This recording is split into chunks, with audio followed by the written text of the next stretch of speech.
Hi everyone, welcome to Double R Infotech. So today I come with video for the Canon copy machine C5235i.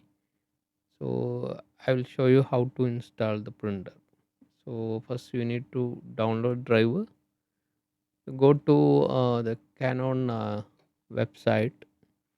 Then from the drivers option you can download the driver. So select the OS, which OS you are using. Here I am using Windows 11. So I'm selecting Windows 11. There is other option like Mac OS and Windows 10, 32 or 64-bit. Both options are there. So click on download, then download the driver. So after download, you need to extract first, then open the folder, then select the which version of OS. Then says click on setup.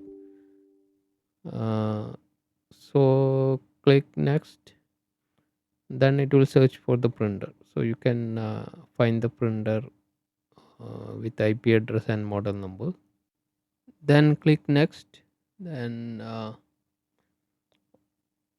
choose keep it as it is default. So select the standard, then click next, then it will search for the printer.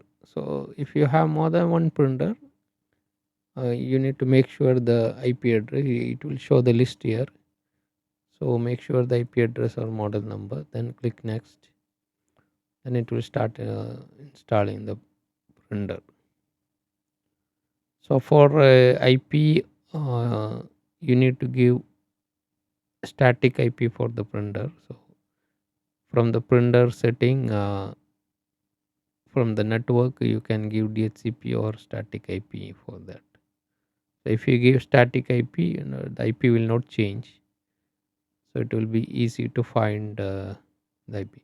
So if you want to see the IP address, you can see from the property also after installation. So now here go to the Bluetooth and devices, then go to printer property, then preference, change the uh, paper default to A4, then change double side to one side.